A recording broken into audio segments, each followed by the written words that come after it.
One Percenter Podcast with SAMBAKHTIAR, bringing you the 1% knowledge to help you reach your full potential. Learn what it takes to rise above the 99% and become a 1%er.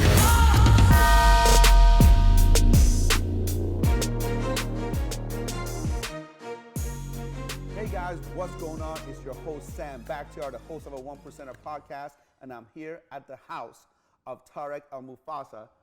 Thank you so much for having me, brother. Hey, good to see you, man. I appreciate it. It's always, you can tell I'm nervous, right? I'm very nervous when I'm meeting a celebrity because I've been watching your shows. I know you're doing amazing stuff on TV. So first of all, man, thank you so much for having me at your house. Well, hey, man, I'm excited to meet you, too, because I've been following you on Instagram. You inspire me. You inspire millions of people around the world. And it's a big day for me, too. So you've been hosting Flip or Flop for about 8 seasons. Yeah, man. So we started shooting Flip or Flop, the pilot episode 2011, Series 12. We aired April of 2013 as a little unknown show. And here we are 8 seasons later, the highest rated house flipping show in history. It's crazy. Did you ever think that, first of all, you're going to be here for 8 seasons?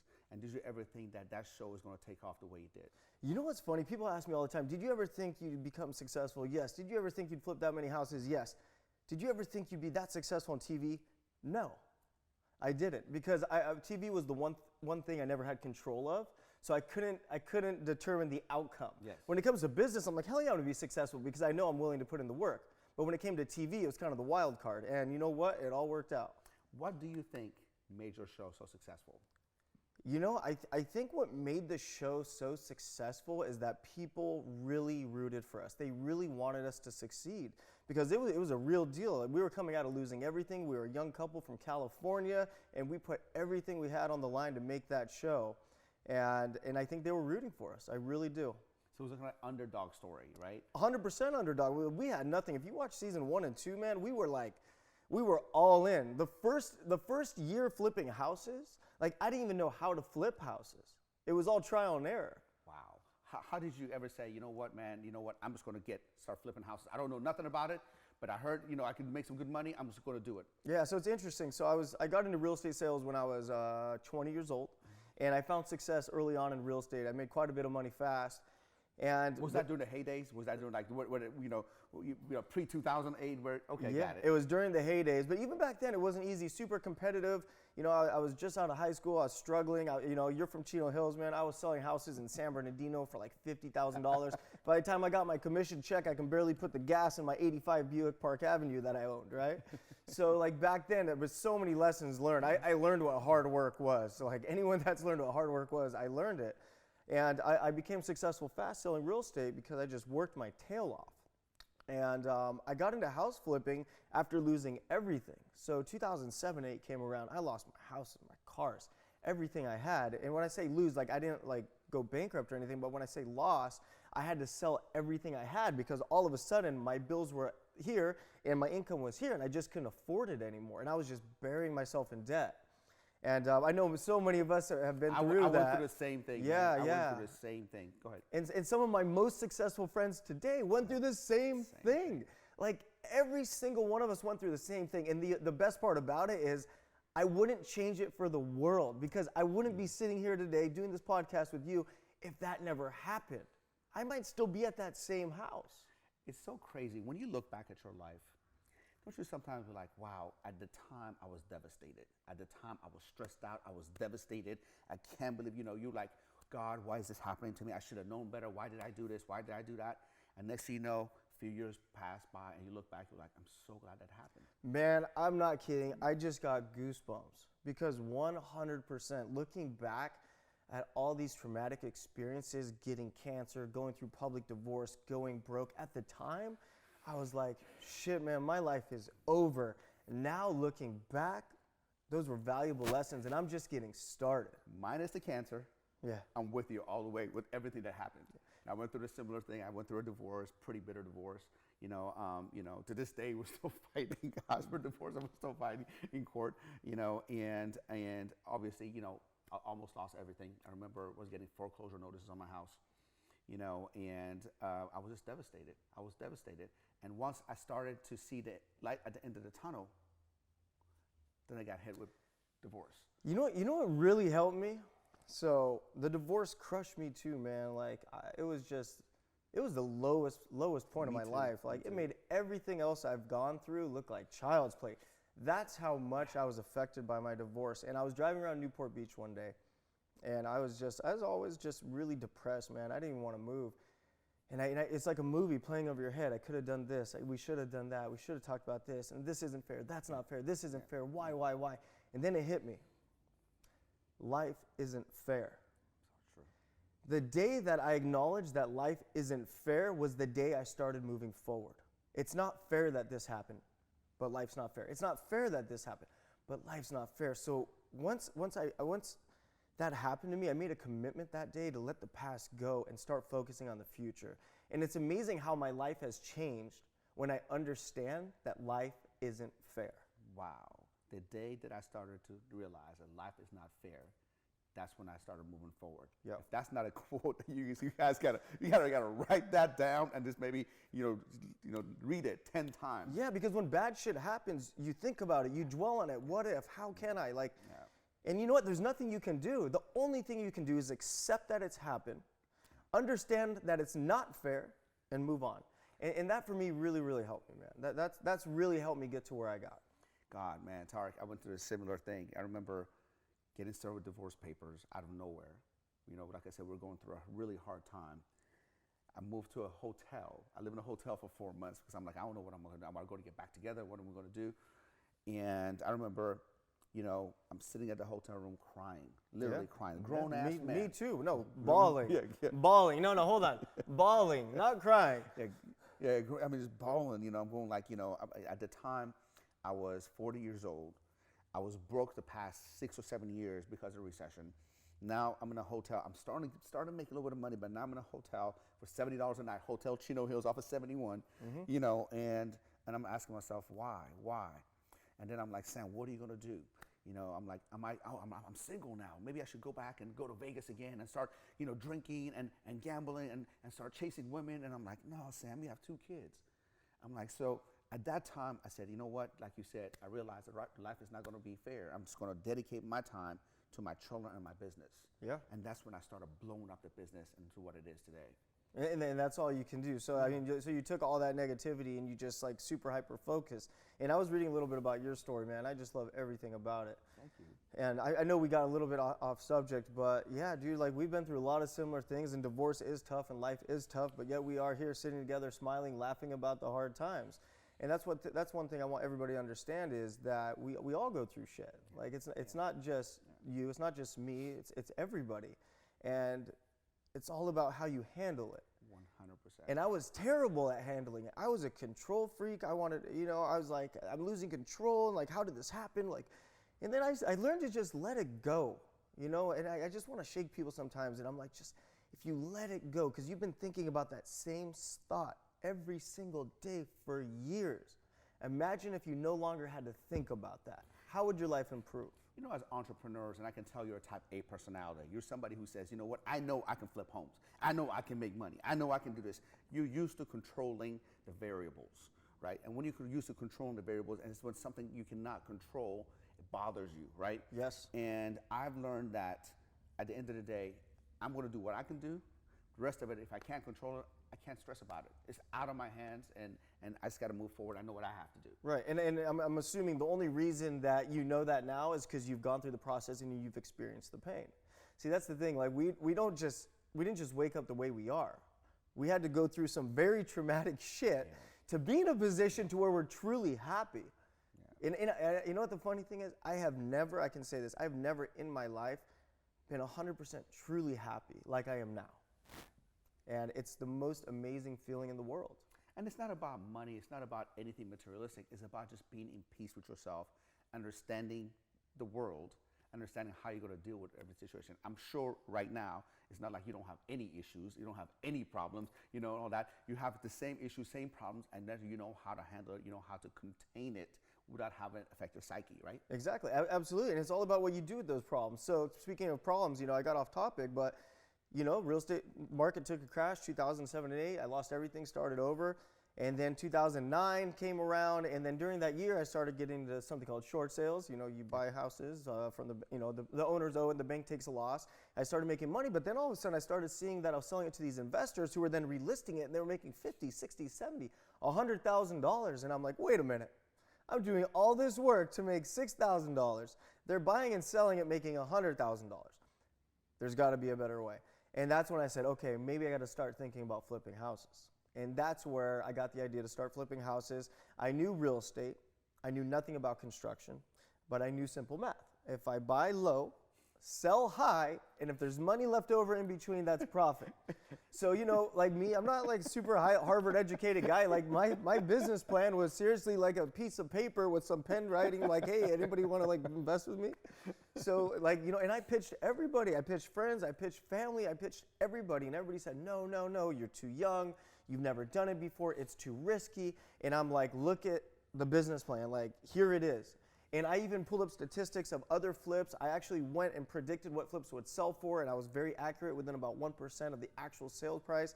So finally, in 2010, I got Pete DeBest, who's my business partner now. Back then, he was, you know, older gentleman. He was a good friend of mine, but he's like, yeah, I'll flip houses. You want to know why he decided to say yes? He's an entrepreneur. He was a self-made multimillionaire in his 30s. Wow. And he saw opportunity. And that's the thing, like, people present things to me all the time. They could be worth $1, they could be worth $1 billion. I will look at every single opportunity because every successful person today, at one point, they had nothing, right? So actually, the best horse to gamble on is the horse that's never raced that has the highest odds of winning. So I look at like the youth today or millennials today or kids in their 20s today, and I look for people that have the same dedication, same drive, same obsession as I do. And it's really important to find talent. So I feel like I'm pretty good at finding talent. You know, you said the word obsession. And I think that's so critical for success. I don't know if you read the book. Grant wrote a book called, Be Obsessed or Be Averaged. You know, and when I read that book, I'm like, you know what, that's what it takes. Because at a very young age, you were obsessed, because you said, I know I can do this. I know I can do this. I'm going to give it my all. And I think that's lacking today in a lot of people. It is, and I'll just say this. I don't talk about it often. My whole life, I've been labeled. You know, as a kid, I've been labeled ADD. I've been labeled ADHD. I've been labeled bipolar. I've been labeled OCD. I've been labeled with anxiety disorders. I've been labeled with so many different things. And the truth is, like, before I became, I guess pretty successful like I am today, my obsession was success. Because I wanted to prove every single person wrong that told me I couldn't do it. I wanted to prove every single person wrong that told me I needed to settle down, I needed to slow down, I'm too hyper, I need to focus, I'm a bad kid. I wanted to prove everybody wrong. And I just, one of the big parts I am the way I am today is because I just had this burning desire to prove to the world that I can accomplish great things. In the book Relentless, Tim Grover talks about the dark side. You know, some people use the dark side as an excuse, as a cop-out. Oh, because people told me this, I couldn't do this, then I can't do this. Because somebody bullied me, I can't do this. But you didn't use that to make excuses. You used that as fuel. You used that to catapult you. And some of the greatest ball players or business people in the world, they use the same exact thing as fuel to go all the way to the top. What do you say to someone who is always copping out? Is always like, because this happened to me, I can't do this or I can't do that. What do you say to someone like that? Well, roll some balls and just fucking do it, right? Yeah, I mean, that's at the end of it, it is what it is. But I always talk about the why all the time. If you don't know why you're working 20-hour days, or why you're waking up at 5 a.m., or why you're taking your vitamins, or why you're taking diet pills, or why you're spending hours in the gym, you're not going to do it. Like, I know why I do what I do. The reason I wake up at 5 a.m. is because I want to be in the best shape of my life, and I want to be a good father, and I want to build a big business, and I want to take care of my family. Like, I know why I do it. Yeah. And at the same time, on top of the why, it's fun. It's a process. It's a journey. Like, I love this stuff.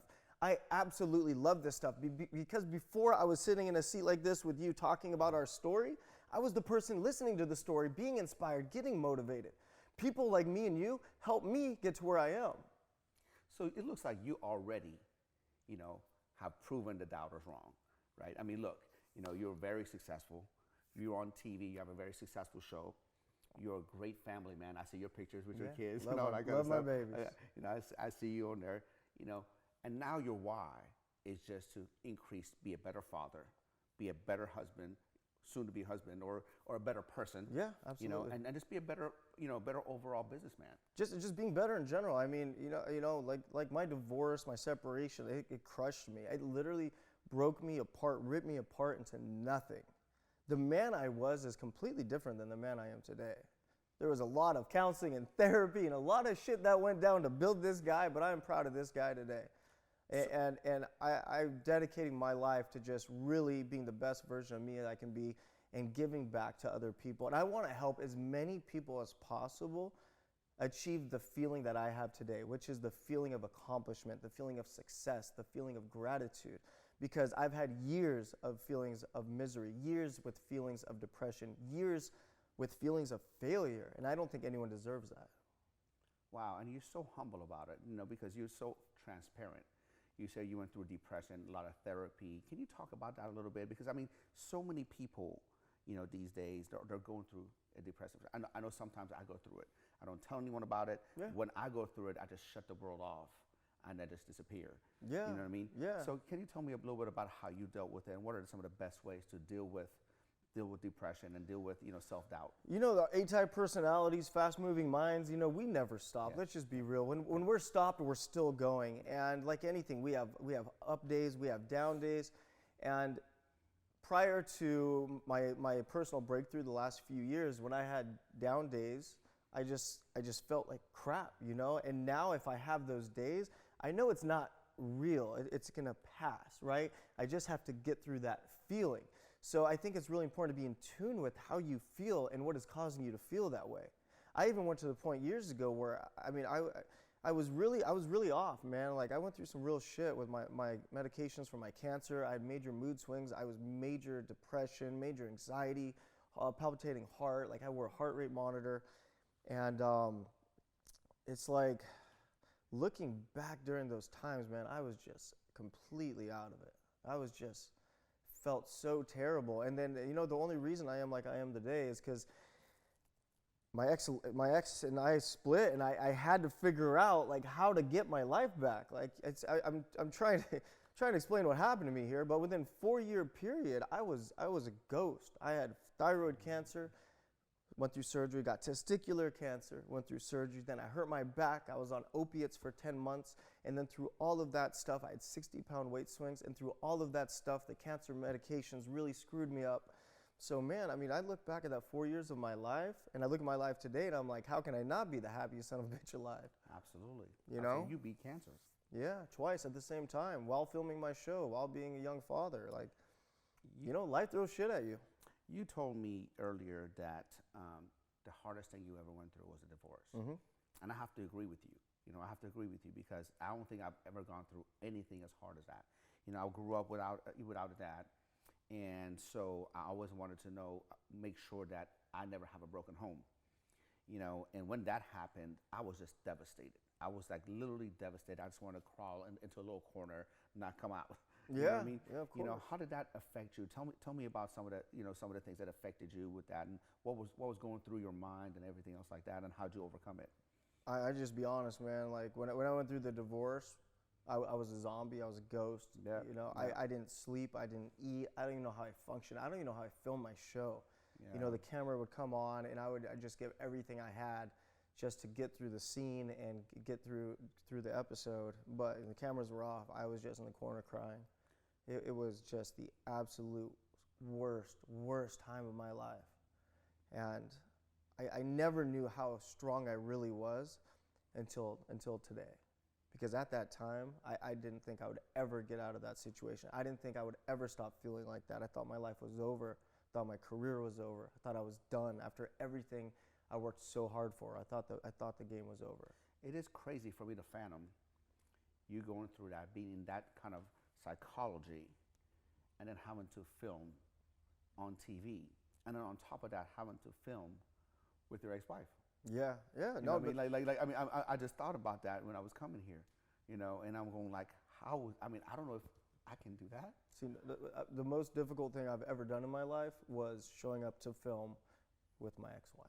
So imagine the day you separate, imagine the next day you're on camera filming a show with your ex-wife who you're still fighting with today. And that's what I had to do. And you know, sometimes life puts you in a position where you have to make choices. And I had a choice to make. You know, I could throw in the towel and just say, screw this, and throw away everything I worked for my whole life. Or I could suck it up, man, and just fight through it. And I decided to fight through it for me and for my kids and for everything I worked so hard for. Yeah, that takes a very strong mindset. Yeah. You know, that takes a very strong person to be able to just go in there, block everything out, as fresh as it is, like you said. And that's what it is. That's why like life in general is all about mindset. So like the people watching your podcast, they need to understand, and I say this all the time, like every single successful person you see, they have gone through hell to get there. That's the one thing I want everybody to remember. I've been through hell, brother, like hell. You've been through hell. Almost every single successful person I know has been through hell. And that's why we're able to share our stories and inspire people, because we relate to people. Because there's a 20-year-old kid out there right now that's in the same position I was in 18 years ago. There's a guy out there right now that was in the same position you were in 2008. And you know what the message is? The message is you can come back. You can fight your way back to the top. What humans can accomplish is limitless. Like, with all the right tools, we can accomplish anything. And I learned that young from my father. My dad always taught me this. And this is another reason why I'm the way I am today. He always convinced me to believe that I could be the best at anything I did. Doesn't matter what it was. He said, son, you will always be the best if you put in the work. It's so funny because my mom said the same thing for me. Now, I know you're part Middle Eastern and part white, right? Was your father Middle Eastern? My dad's Egyptian. I can tell. Yeah. That's the exact same words my mom used to put in my, same exact thing that you said. I remember, hearing from my Middle Eastern mom. Yeah, but it's crazy. Like growing up, I would see something, I'm going to be the best at that. But I wasn't just going to be the best because I wanted to be the best. I was going to be the best because I was also always taught you can be the best at anything if you put in the work. So now today, to put in the work. If you're willing to put in the work. So now today, if I want to do anything in my mind, I'm like, I got this because I'm willing to put in the work, right? Yeah. Yeah, I remember, when I first started lifting weights, everyone was like, Sam, there's no way, you're not going to get the results, you don't have the genetics, and that fueled me. And my mom always said, if you put in the work, you can do whatever. And I became the first bodybuilder in history with a first place title in every weight class. No way. Yeah, 100%. Bantamweight, lightweight, middleweight, That's awesome. And it's crazy, man. It's crazy, and I totally relate to you. So now you flip and flop 8th season is continuing on. You know what I mean? How is that improving? Going on the set, with your ex-wife. It's different now. Now. Before the show was my life, that was my family, that was my life. Now the show is my opportunity to share with the world what I do for a living. Now it's an opportunity to share with the world my knowledge of real estate. So I just look at it in a different way now. Yeah. Where before it was a show about my family, and now I have an opportunity to show the world what I do and really inspire people. And I can't tell you how many messages I've received from people that have gone through my real estate coaching programs thanking me because I changed their lives. I can't tell you how many messages I've received from people that found out they had cancer because of my story. Like, my cancer saved other lives. It's amazing to know that I went through such shit, but at the same time I was able to help a lot of people. It's crazy, man. I think you reached the ultimate form of success. To me, not only you became successful, but your success has made other people successful, which is called significance. And I think that's the highest form of success. But let's talk about your new show. Yes. Okay, so your new show's coming up. Flipping 101. I love it. Yeah, it's called Flipping 101 with Tarek El Moussa. I got my name in the title, which was very exciting for me. I think having my name in the title was a big one for me, and I'm very excited about that. And here's the funny thing is, actually, I've never talked about this before. The reason I wanted my name in that title, Tarek El Moussa, and the reason I want my name to be known around the world is because my entire life, since I was a kid, everybody has told me to change my name. Yeah, I was going to say, I was, it's so funny you say that. I'm going to tell you something, funny, because I used to have a person that used to cut my hair. This was pre-2008, and his name was Tarek. Yeah. His name was Tarek, and Tarek Abdu. and he totally went and changed his name because he wanted to become a famous hairstylist in Beverly Hills and all like that. So Tarek Abdul didn't have that, the dad. Yeah. He changed it to like David Chandler or something like that. Yeah. You know what I mean? So people say, change your name. You're going to be on TV. You want to have like a better, and you want to make sure now you're proving that that's not the case. I'm proud of my name. That is the name my family gave me. That is my family name. I love that. And now to see my name around the world in a show title is very, very exciting. So, the show is a lot of fun, man. Flip or Flop, I go in, I buy, and I flip my own houses. I own the houses, done over 100 episodes. In Flipping 101, every episode I work with a different rookie flipper. So I get a chance to go in there and share my knowledge with someone that wants to change their life and really help them and groom them and teach them how to start a real successful flipping business. And it's amazing for me because I know how flipping houses has changed my life. Like, I'm grateful. I look around and I said, yeah, real estate did this. I mean, I did the work, but real estate did this. And now I have the opportunity to help people change their lives and also share it with millions of people around the world. You don't get many opportunities like that. You know what? When is that going to air? We are shooting right now, and that's going to be coming out probably spring of 2020, so it's coming up fast. And, I think the message of the show is, if you want it, you can do it. And I want people to know that if they want to change their life, if they want to flip houses, they can actually do it. And if they want to know how, I'm your guy. And it's going to be on HGTV? HGTV, which is... HGTV is a monster. When we air, Flip or Flop airs on Thursday nights. We're one of the highest rated shows on cable. We're #1 on the network. And a lot of people don't know this, but my show, Flip or Flop, airs in Asia, airs in Africa, airs like Middle East. It airs everywhere around the world. So like when I travel places, like I was in South Africa, and it was amazing being on the other side of the planet and having fans come up, be like, hey man, I love your show. I thought that was a really cool thing. Yeah. Well, I'm a rookie flipper, so every once in a while, I have some friends and we look at a house. I'm like, hey, we'll look at the comps. Yeah. Hey, this house, we can, buy it for $100,000 less and maybe put $30,000-$40,000 into it and then sell it for maybe $50,000 or $60,000. Can you kind of walk me through, can you walk us through, just like top 5 things you look for on a flip? Man, well, I mean, the most important thing you got to do when you're flipping houses, you have to buy right. So a lot of people will see a house that's a piece of crap, and they think, wow, it's a good deal. The condition of the property has nothing to do with the deal. I flipped houses that were in great condition and made a fortune on doing no work because I got a good deal. And I bought houses that needed a ton of work that I didn't make much money on because the resale value wasn't there. So you got to make sure you buy right. You have to know the comps in the area, and you have to know what's going on in that market. Not an overall macroeconomic look, a micro look. So if, for example, if you wanted to flip a house in my neighborhood, you want to ask yourself, how many homes are for sale and how many homes are in escrow? Because at the end of the day, here's one thing about real estate. I want you to remember this forever because this will help you. Real estate is the simplest thing to predict. It comes down to supply and demand. Yeah. So if you want to know, guys, are the houses in your neighborhood going up? Very simple. Look at your neighborhood. If you have 10 homes for sale, right, and you have 1 in escrow, supply is much higher than demand. Yeah. Right? So what does that mean for pricing? How do you create demand?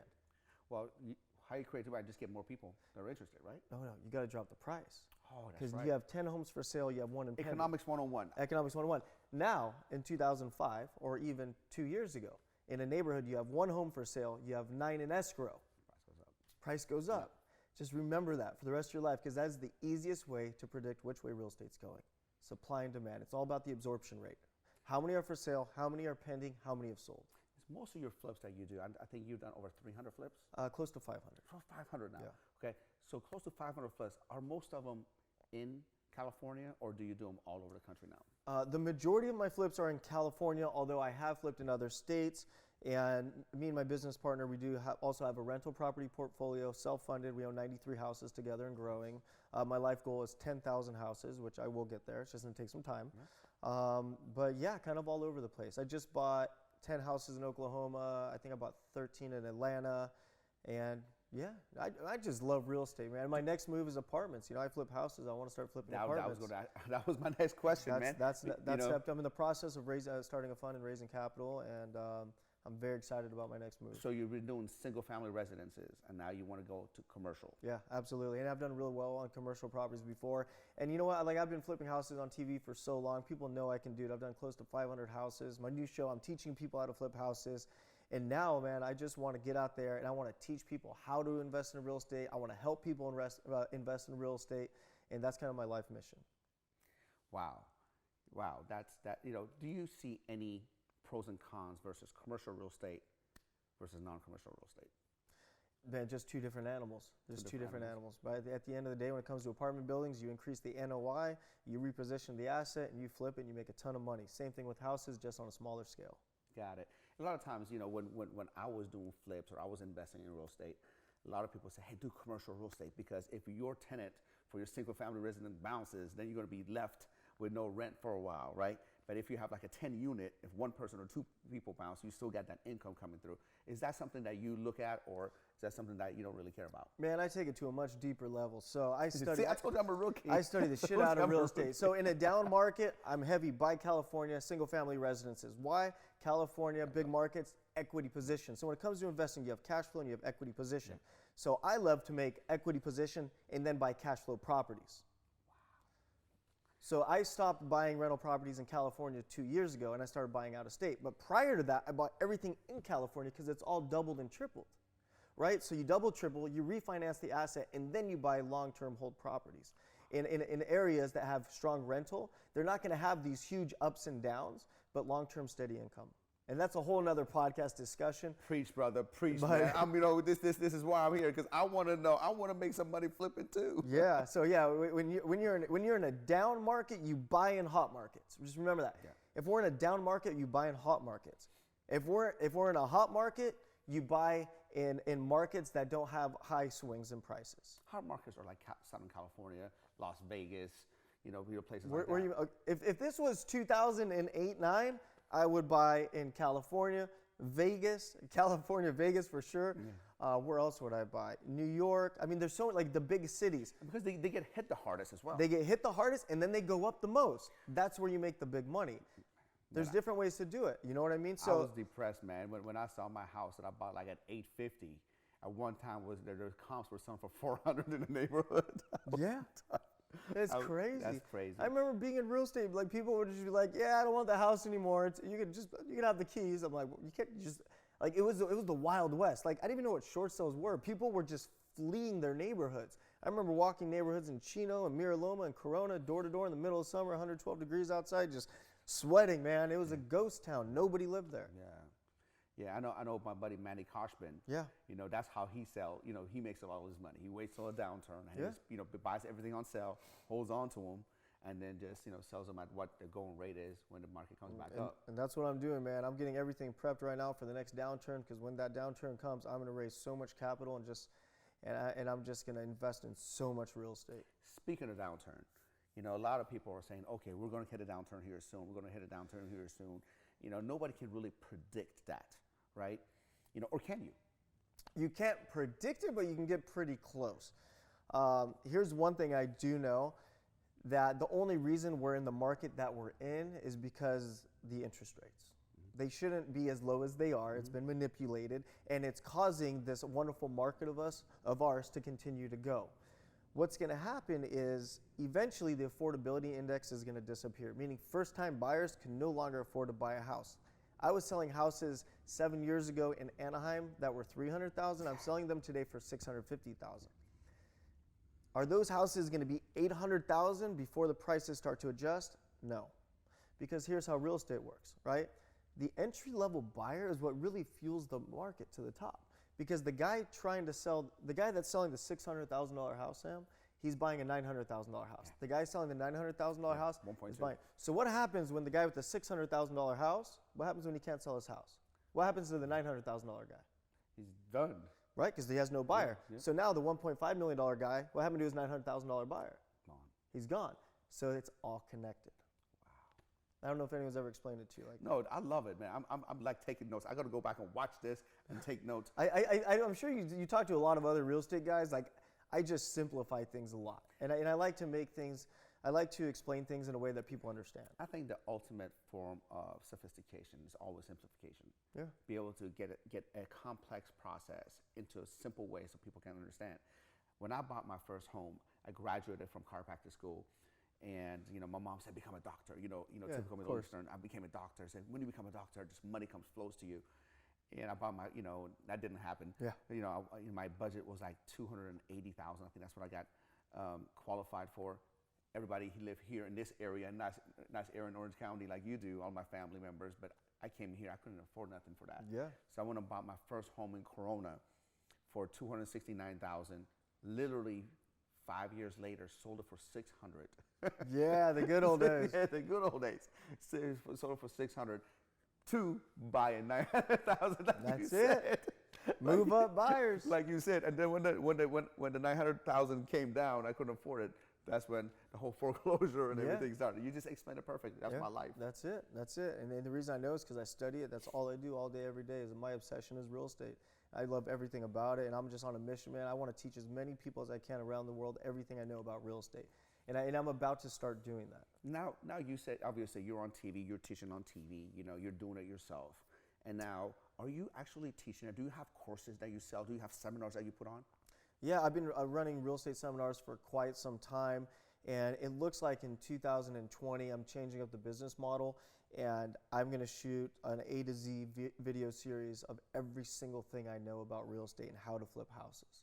And it's going to be a digital product that is going to be the Bible of real estate. Like, it's going to have everything for anyone that wants to learn how to flip houses. They can get in my course and they will be in business.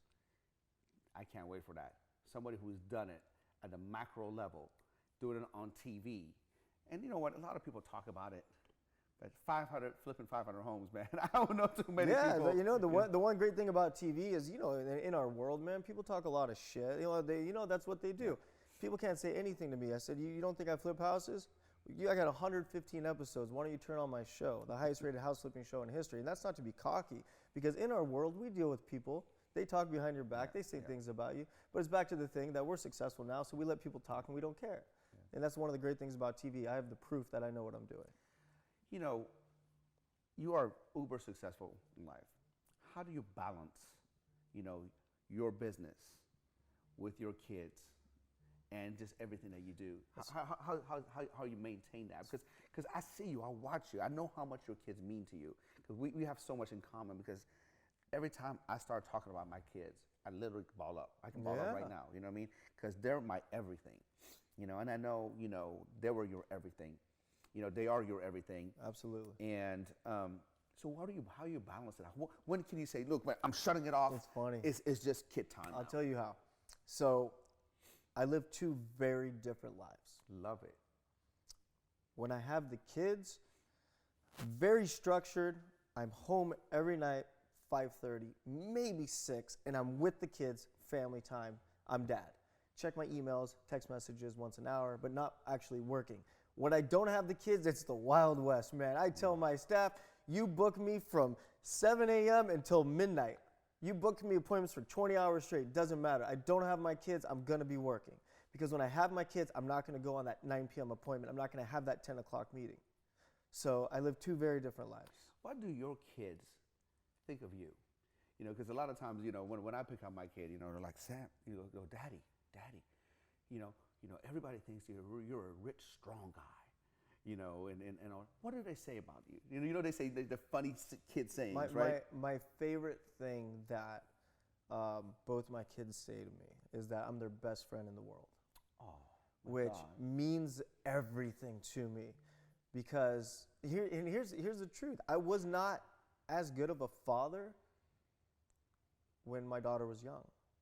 I was focused on the work and the business and building, getting my ass kicked and losing everything. My personal life falling to crumbles made me realize what's important. I wouldn't have the amazing relationship with my kids today if I didn't go through the divorce and the separation. Yeah. So I always say there's always a positive spin to a negative situation. I got cancer. I saved some lives. I got divorced. I'm a better father. So I always feel like you can find something positive out of everything negative. I love how you put that, man. I mean, and nobody, for people who are going through stuff right now, you know, they think that it's the end of the world. And just think and sit back and look at some of the things that happened to you in the past. You didn't die. You went through it. And so shall you go through this one as well. Yeah. You know what I mean? So new show, okay? You're gonna put it on a digital platform. Everything about flipping real estate. Yeah. Obviously, you know, flipping houses. Now you're gonna start doing apartment buildings. Yeah. You know, you're gonna get to how many houses? 5,000? 10,000. 10,000. 10,000 homes. How do you want the world to know you when it's all said and done? I want the world to know me as the guy that taught them how to change their life through real estate. That's it. And honestly, not only real estate, financial life over real estate, but I also want to be known as the guy that helped change their lives because I shared my experiences of all the trauma that I went through. Because I know my story does affect many people. And not because I'm like excited about it, but that's my life. I had cancer, I fought through it. I had another cancer, I fought through it. I was on opiates for 10 months. I had back surgery, I had all these problems, and I fought through everything. And I know that I'm gonna be able to help people. And to this day, like my favorite thing to get ever is on Instagram. I get messages telling people, literally telling me, I've had people tell me that they were gonna end their life. And that since they started following me, they're a new person. And that is the most rewarding thing of anything I've ever done. That is, if you save somebody's life, man, how, you know, you're fulfilled. Yeah. You know, you done so much. Are you 100% fulfilled, or is there more? So I am happy, but there is a lot more, man. Love it. I say it all the time, man, just getting started. Like what I've built today is gonna be nothing compared to what I'm building. So Ed Milet says, you're blissfully dissatisfied.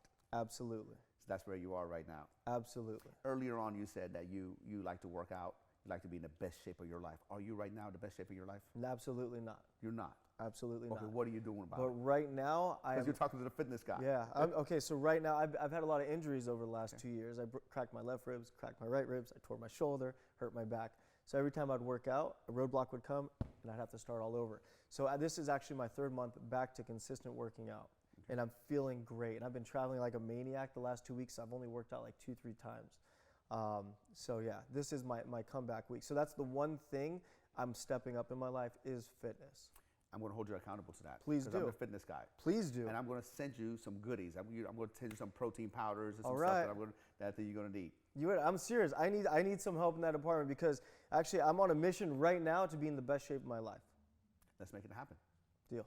Appreciate it, man. Well, you're the man. There you have it. Tarek Moussa, the host of Flip or Flop. New show coming out, Flipping 101. Has taught thousands of people how to flip homes. Yeah. And is out there to change the world through real estate to help people achieve the American dream. That's it, buddy. Sorry, thank you for having me at your house. I appreciate it. Thank you. Thank you.